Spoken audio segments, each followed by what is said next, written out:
Okay, and then in Premier League news, right?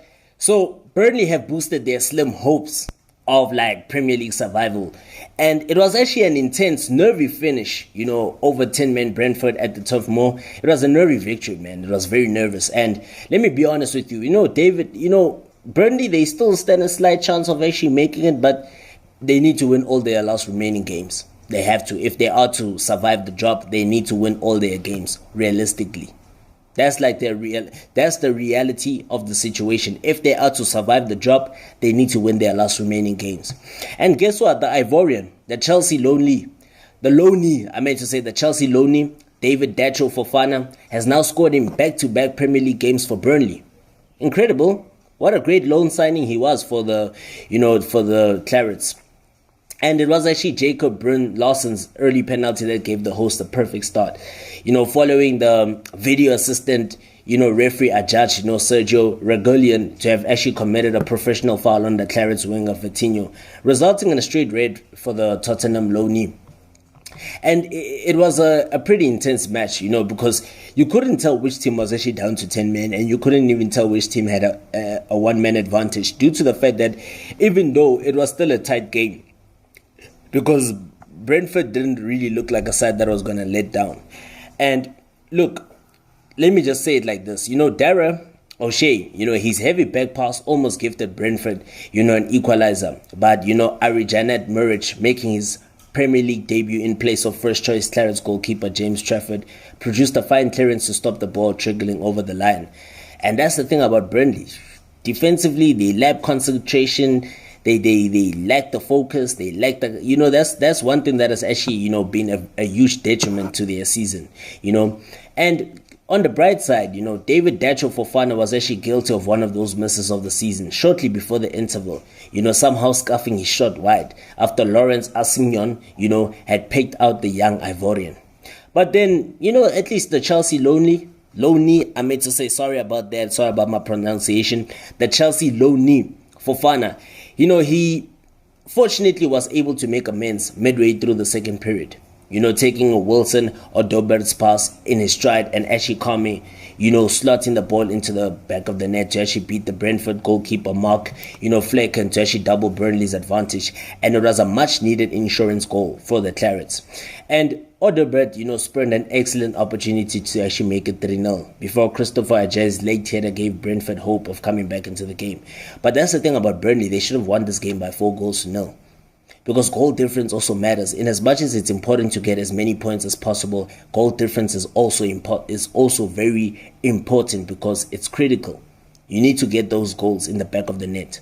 But then the visitors, thought they had salvaged an unlikely equalizer deep into, added time, when Shandon, Baptiste cross-looped over Muric and into the far corner, but the goal was then ruled out, for a foul by Ivan Toney on Burnley goalkeeper. And let me just say, it was actually a big victory for Burnley, the home side, and they have to just keep on putting out the performances and get the results. They need to. Unfortunately, in the past, they have been putting in some decent performances. Even against West Ham, they put up a decent performance. They were just unlucky not to get the result that they needed, So this was a much-needed result for them. And let's just say with Fofana, he actually turned, what a great way to actually redeem yourself from being a villain to actually being a hero, because Burnley have left themselves with a mountain to climb, as now when you look at the fact that the Premier League season enters its final stretch, this victory has the potential to breathe some life into their survival bid. And the Clarets fans, had to wait for more than 5 minutes of the VAR, to actually confirm Regulians had actually fouled Vitinho, who had just, pulled his leg back, to actually shoot after collecting Josh Cullen's lofted ball into the box. And from that particular moment in time, you could see that momentum was with the home side. Brun Larson was not to be denied from 12 yards out. The former Borussia Dortmund youngster did, very well to actually keep his composure and slam the ball beyond Flecken with just 10 minutes on the clock. What a perfect start for the Clarets. Perfect start for them. And, it's something that actually gave the home side some some sense of optimism of actually saying, you know what, they can still survive the job if they continue like this, if they continue just getting the results like they did, against Brentford at Turf Moor. And Brentford are like the only team to have actually dropped more points from winning positions than Vincent Kompany's team this season. And they had it not been for Murridge, the Clarets could have found themselves level on terms heading into the halftime interval. And the Kosovan managed to actually clear O'Shea's wayward pass off the line before denying Yuan Wisa, the informed Congolese striker in a one-on-one as Brentford. Brentford continued to actually pose a threat on the counter-attack, even playing with the man short. That's just how that's why I say it was difficult to actually tell which team was actually playing with 10 men and which team was actually having the one-man advantage. And the second stop, spared Fofana's blushes after a first half, to forget for the 21-year-old striker, who somehow surprisingly failed to convert and hit the target from an Asignon pass with the first half looming. And moments later, Fofana, delayed his shot after dispossessing Brentford goalkeeper Flecken inside the area. He actually gave the Dutchman the opportunity to attempt for his area and clear the ball off for the corner. But, however, luckily, the Ivorian turned from villain to hero in the second half.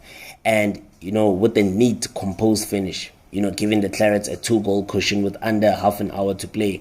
And, Ajay's header set up a nervous finish. And Burnley fans' hearts, were in their mouths when Baptiste's looping cross nestled into the back of the net, but the goal was correctly disallowed. So, those are one of those moments, and it is actually a 14th defeat in 18 Premier League games, for Brentford, against the side who had only beaten struggling Sheffield United on home soil all season. Will do very little, to allay the Bees fans of fears of getting dragged into the relegation zone. Because Brentford were comfortable winners when these teams met at G-Tech Community Stadium back in October, and they had to play the vast majority of the contest with 10 men after Regolian's early dismissal. And the Bees had their chances, birthday boy Tony heading over the bar in the first half before Wisa was denied by a magnificent Murridge save. And you could tell that, Brentford it's a team that just doesn't give up. You have to give them credit because, the Bees had the ball in the net again, but yes, it was correctly given out, correctly ruled out for offside, correctly. And let's hope that Brentford don't find themselves in that relegation scrap, just like, Burnley and all the other teams that are finding it very difficult to get those consistent results. Then we head straight to the game between Luton Town taking on Nottingham Forest. This was a game that was postponed, this was actually a game that was postponed, at Kenilworth Road. And it resulted in a 1-1 stalemate between both sides. And this result doesn't really do much for Luton. Yes, they didn't lose the game, but it doesn't really do much for them because the relegation scrap is actually getting hectic and it's actually going down to the wire. It was actually Chris Wood that put Nottingham Forest ahead with his 9th Premier League goal of the season. And then Luke Berry scored an 89th minute equaliser for Luton, as they were able just to salvage a point at home to Nottingham Forest. And both teams, battle for Premier League survival. So that's why I say this result doesn't really do much for both teams. But yes, at least it's a fair result for both teams, to say the least. Because Chris Wood, he put Forest ahead when he actually stretched to actually convert, Morgan Gibbs White's dink to the back post. And then with time running out, Reach Burke headed Ross Barkley's corner towards goal and Berry finished on the spin from 6 yards. Ryan Yates nearly gave Forest all 3 points in the final minute of the added time, but his sweet strike just flew wide to keep the gap between the sides at 3 points, with Luton sitting at 18th place and a place below their visitors. And what we could just say is that the fact that, judging from how the game went, judging from, the contest between both these sides at Kenilworth Road, is the fact that, Luton, they started that brightly. And Barkley's 20-yard shot, one of 3 efforts from outside the box early on, clipped the other side of the post. But, Forest were in the ascendancy by time, and their goal did come, deservedly so. Divock Origi had seen 2 efforts cleared off the line. The second just moments before Neco Williams found Gibson White, who crossed for Wood to score. And then, Tayden Mengi, did have the ball in the net for Luton, but before halftime, it came off his arm. So, yeah, that was a clear handball. So it did come off his arm clearly. But he bundled it in, and his celebrations were just cut short. I don't think he realized that the whistle had already gone. And from that particular moment in time, there was actually more chaos. There was more chances for Nuno Espirito Santo's side, after the break. Issa Kabore hooking the ball off the line from Anthony Alanga, and Luton, kept the deficit at 1. It's like, Nottingham Forest could have won the game by halftime. The game should have been done and dusted long time ago in this particular match. But, that's the thing. When you don't take your chances, you will be punished, because Luton, for the fact that they did well to keep the deficit at just 1, they put pressure, on their opponents in the closing stages.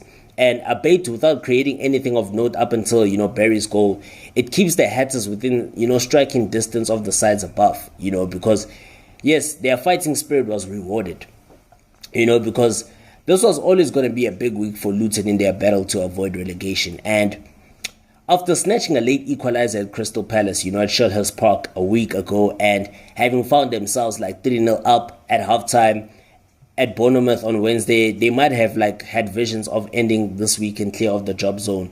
But instead, after a 4-3 loss at the Vitality Stadium and training late on to Forest, they were facing being 4 points from safety. With Everton above them, having played a game fewer and also holding the goal difference advantage. That's the reason why I say getting those goals, putting the ball into the back of the net is very crucial as we get to the final end of the season. And as ever, with Luton, there was no shortage of effort, but for much of the game, they lacked the quality in both boxes to back it up. And, when there was a spark, it often came from quick feet of Barkley, the veteran. But his flurry of shots from distance in the first few minutes was the best they had offered as the clock, ticked, towards 90 minutes. And then Rob Edwards' side are always again a threat from set pieces through and once again. But that was basically their salvation, And, Barry was actually alert, did so well to be on high alert to actually break knockdown. And while their winless run extends to 8 league games, Luton refused to actually know when they are beaten, because it is a quality that they may have to rely on again, with trips to Tottenham and Arsenal to come after the international break. So it's not going to be easy for them. It's not going to be easy for them. It's not going to get easy for them, because even on the side of Forest, it is actually a late blow, as they actually await, the PSR outcome, because if Luton have completed a big week, Forest might just have begun, with reports suggesting that, they will discover the outcome of their profit and sustainability charge on Monday. And there is no bad time to actually secure a win against a relegation rival, but with the club braced for possible points deduction, this would be among the best of them. Because victory would have put them 6 points clear of Luton, and they had enough chances to actually kill the game off, but that's the thing. You don't take your chances, you will be punished. And the only thing that they could have done better is to just be more clinical with the final touch, the finishing, because, you have to understand the fact that Nottingham Forest, they had clear chances to kill the game, and the result would have been different for them, and Burke, did so well for the second of Origi's 2 shots cleared off the line, but the former Liverpool forward, should have actually got more on his chip for the first shot. And similarly, Elanga did superbly well to actually burst through, for his chance after the break. But his shot was just too close to the goalkeeper, Thomas, Kaminski. And a slight touch was enough to take, the pace of the ball and enable Kabore to actually keep it out. But what I can just say, defensively, Nottingham Forest did so well to actually repel Luton for most parts. And they were actually punished for 1 lapse at the corner. And such is the way of things in a relegation scrap, because Nuno's side have ended a 4-match losing streak, but they know that they could have won this game, and they deserve to, rightfully so. They deserve to win this game. So now let us just cross straight to London, where we did see a London derby at Craven Cottage between Fulham. It was actually West versus North. Fulham taking on Tottenham Hotspur. Remember, Fulham did knock out Tottenham Hotspur in the Carabao Cup. Yeah, in the Carabao Cup at the very same venue. I remember that very well. I vividly remember that. So, Tottenham were actually, gunning for revenge against this, Fulham side that have actually been very convincing in the past couple of games. They've pulled off major upsets in 2024. They defeated Arsenal at the very same ground, and they also they defeated Manchester United away from home. So they've been on a decent run of form, and even making it to the Carabao Cup semi-finals, where they just, lost out eventually to winners Liverpool. And let's just say the fact that, Tottenham, now the fact that they lost 3-0 to Fulham, Tottenham now missed the chance to actually move into the Premier League top 4. Because now Rodrigo Muniz, scored 2 more goals to fire Fulham to an impressive victory at Craven Cottage. And, Muniz is now Fulham's top goal scorer in the Premier League this season with 7 goals. And the Brazilian Muniz found the net either side of, Sasa Lukic's first strike, for the Cottages to actually take his total to 7 goals in his past 7 games. So what a signing he has been for Fulham, And the striker slotted home in the first half after controlling Anthony Robinson's cross. And then, he reacted, the quickest to bundle in the loose ball and at a second half corner in a fully deserved win for the home side. Spurs, who would have gone above fourth place Aston Villa with victory, they were surprisingly lackluster from the outset. How? Because they would have gone behind, early on if it was not for that, great defensive displays from Radu, Dragusin, as well as, Christian Romero to actually deny Andreas Pereira, as well as, Gigi Vicario also saved well from Lukic. And James Maddison shot narrowly wide, in the first half. And then Timo Werner, failed to convert with the goal gapping in the second as Angel, Postecoglou's side failed to back up impressive wins over Crystal Palace and Aston Villa in the previous 2 games. And you ask yourself, what happened with Tottenham in this particular game? Because they look so lackluster. They were so lethargic in today's game. Because now, this means that Aston Villa will regain their 5-point cushion on Sunday if they do win, at West Ham United. And Fulham, meanwhile, remain in 12th. But, they themselves are only 5 points adrift of the Hammers in 7th. So, they... Woo! That's why we all love... Guys, are you guys even understanding what I'm saying? That's why we love this league so much. That's why this league is actually so loved. Because it's like we're reaching, that pinnacle stage of the season where, there's a lot that's happening. Lots at stake. The Premier League title race. Really, the scrap for relegation. The scrap to actually finish in those... to occupy those European spots. Because you even look at teams that are in mid-table, or that are in basically bottom half of the table. They're basically not really that far, adrift of some of the teams that are occupying those European spots. I'm talking about 7th, maybe 8th, La Ponge. They're not far off. And it's one of the things that actually make it so interesting, because now Spurs, they themselves, that rampant 4-0 victory over Aston Villa, at the Villa Park, seemed to actually give Tottenham all the momentum in the race for a top 4 and a guaranteed place in the Champions League next season. But for all of the good in that win, this performance was equally bad. It was so bad. If not disastrous, it was disastrous, bizarre. Because Spurs failing to actually apply more pressure to Villa, when given the luxury of playing a day earlier. And another thing that you could actually say is that the visitors started slowly. They conceded a sloppy goal 3 minutes before halftime. Then, rather than grabbing the initiative after the break, they emerged in similarly timid fashion, and Lukic converted with 4 minutes. Crucially, Postecoglou was missing centre-back Mickey van der Ven because of injury, and the last time he was ruled out of Spurs embarked on a 4-game winless run. And in the Dutchman's absence, January signing, Draxen was actually given a first start, by the Romanian allowed Muniz to drift into too much space for the opener. And he was actually beaten to bouncing for the ball. In the final third, he was beaten to the bouncing ball for the third goal that was scored by the Cottages. And Postecoglou, made a triple change in the second half, and his side briefly improved, but only for Werner's finishing, to desert him after goals in his previous 2 games, and that miss ensured, that they failed to score in a Premier League game for the first time under the Australian manager.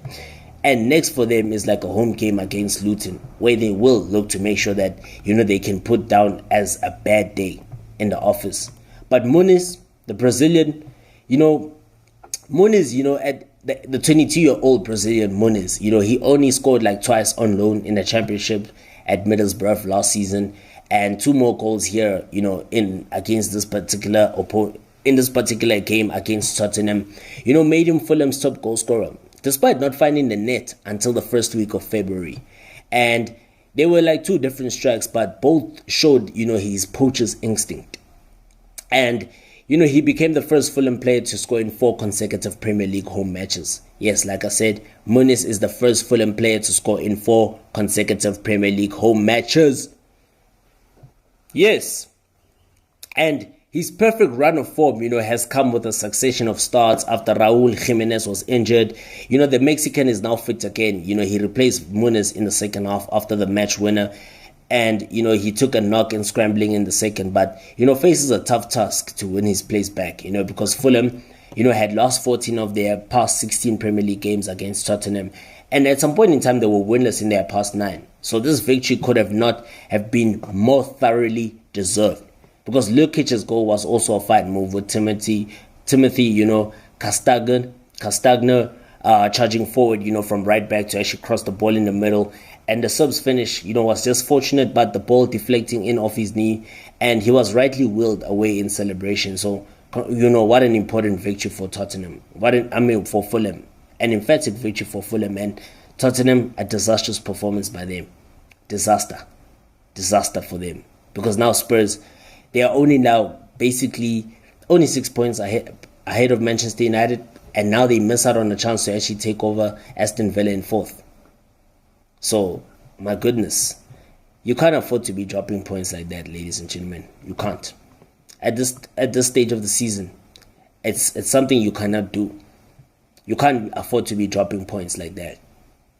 You can't. And that's the thing about Tottenham. They slack at the most crucial stage. They slack. They really do slack at the crucial stage.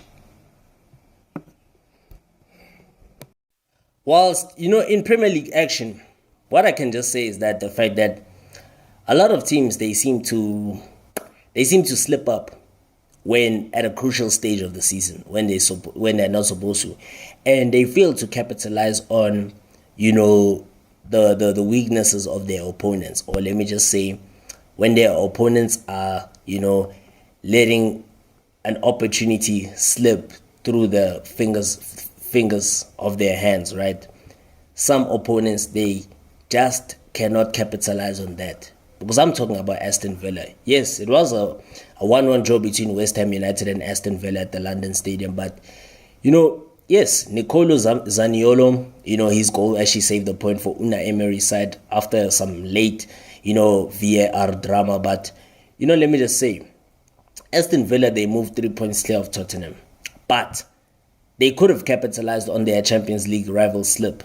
Because remember, Tottenham were defeated by Fulham in another derby, London derby. They slipped. And they could have capitalized on that opportunity, Aston Villa, but they didn't.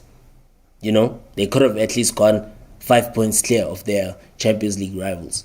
Because now they still have given Tottenham a chance of Champions League qualifications. And Mikel Antonio's first half opener cancelled out by Nicolo Zaniolo, his late equaliser. And West Ham now, they saw 2 goals being ruled out by the video assistant referee. So it's one of those kind of games where there was just so much drama on and off the field. And, what I can say is that, David Moyes, he was actually left exasperated. I witnessed it, he was left exasperated. After 2 more tight, VAR handball decisions went against West Ham in a 1-1 draw with Aston Villa.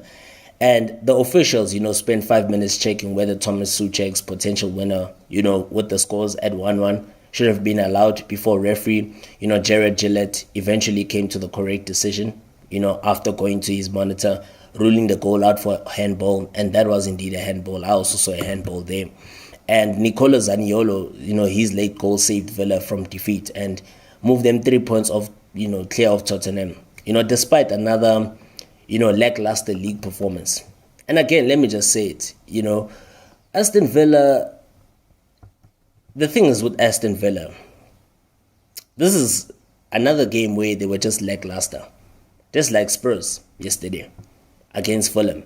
And that's the thing, you cannot afford to be slipping up at this, at a crucial point of the season where points are as necessary as possible, because, Unai Emery's side, they should be feeling aggravated that they were not giving a penalty for a handball by Emerson Palomari. But, with the scores level, they were undeserving of 3 points. They failed to capitalize on Spurs' slip up at Fulham. And West Ham, they led through Mikel Antonio, who, the video assistant referee correctly denied a second goal after the break for a handball. And they were the better side for most parts of the game, but handed Villa a route back into the game as, they've dropped points once again. The levels have dropped once again. And let me just say this again, Zaniolo's goal and disallowing of SOUCEK's, could prove crucial in the battle for Europe, with Villa's lead over 6th place Manchester United up to 9 points, having played a game more. And Moyes, pointed to more handball decisions not given, for his side against Burnley last weekend and Freiburg in the Europa League 10 days ago. So it's like VAR, yeah, sometimes they get the decisions right, sometimes they don't. But at times, you just have to accept, that it's all about fair play in this game. And, Aston Villa, they did escape West Ham with a point because both teams, were fresh off big victories in Europe on Thursday. But it was actually West Ham who carried that momentum with them into the league as they overpowered Villa in the first half. And Antonio's tireless work out of possession was rewarded with a goal just like before the hour mark, as he stooped down to actually nod in Vladimir Kufal's cross and give West Ham the lead. Because that right-hand side for West Ham was proving to actually be more dangerous and lethal. And what I can just say about Aston Villa is that they should count themselves, they were just like unfortunate not to be awarded a penalty less than 10 minutes earlier, when Leon Bailey's cross struck the arm of, Emerson.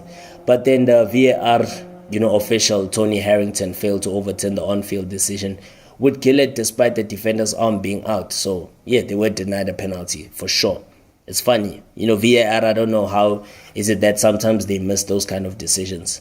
But let's just say, coming into this match, Lucas Paqueta, he was past fit for West Ham, after shaking off a knock. And David Moyes brought on Emerson and Alfonso Areola into the lineup. And then Ollie Watkins also overcame an injury scare for Aston Villa as he played up front with John Duran, on his first Premier League start. And let me just say this, it was actually another half of league football in which Villa disappointed, with Ollie Watkins' strike from an angle after 15 minutes, the most they troubled Alfonso Areola in the West Ham goal. And, Emery made a double change for Villa at halftime, introducing Matty Cash as well as Moussa Diaby for Clement Langley as well as John Duran. Underwhelming on his first start, the switch failed to actually deliver any required spark. And, Villa were just very poor, man. They were so lethargic into this particular game. They were very poor, man. And, they continued to toil, but they were just rescued by the VAR, soon after the break as Antonio's second goal, from a corner was ruled out. And, the West Ham striker, had his arms tucked in, but the ball went in off his elbow, giving the officials no other choice than to choke it off. So it's just one of those games where maybe, poor officiating once again, maybe might have cost both teams big time. Poor officiating might have cost big teams. So both teams have every right to lay a case against, the poor officiating by the video assistant referee. And this was actually a reprieve for Villa, because they looked so vulnerable every time Bowen took an in-swinging corner for West Ham. Moyes, had only made one outfield change to his side after the win in midweek, and his only change up until 84 minutes was to replace Antonio, because those decisions, it appeared to cost West Ham because Villa grew more into the game with their opponents feeling, very tired and very fatigued. You understand? But Villa, who they themselves were far from convincing, despite the fact that West Ham, took their foot off the pedal, and they really took their foot off the gas, had to be patient in breaking down the host, low block. And, the breakthrough eventually came from the bench, as Emery made the difference with these changes. And I guess, West Ham United have got themselves to blame because they let their dominance slip against Villa, because Zaniolo had ended a run of 11, games without a goal, and he fired in after a cross from fellow substitute Diaby following a very well worked move from Villa. And the Italian had not scored since December when his last grasp goal, saved a point against Sheffield United. Whereas, you can just say Villa's equaliser spurred Moyes into action as he brought on Aaron Cresswell as well as James Ward-Prowse, whose free kick, would spark controversial scenes at the end. But let me just say it like this, man. West Ham United have themselves to blame. Even Aston Villa have got themselves to blame because West Ham, they could have really managed the game properly and they could have added to their tally of 1-0. As for Aston Villa, they were so lethargic from the very first minute. And they were just nowhere near, their level best. Whereas SOUCEK, he thought that he had won it for West Ham United 5 minutes into stoppage time. But, he bundled the ball in from close range. But Villa were insistent that the goal should have been disallowed. And it took the officials more than 5 minutes to come to the same decision, with VAR, taking so long to actually find a conclusive angle. And once they did, it was abundantly clear that, SOUCEK had dragged the ball over with his arm. So tough luck for West Ham. But as for Aston Villa, it's their decision. They should have done way better. And then what's actually next? The draw might be completely fair for both teams, Whereas now West Ham travel to Newcastle in the Premier League after the international break on Saturday, the March the 30th, while as the Midlands Derby, the West Midlands Derby takes place on the same day, as Aston Villa will play host to, Liverpool. Wolverhampton Wanderers, I say the least.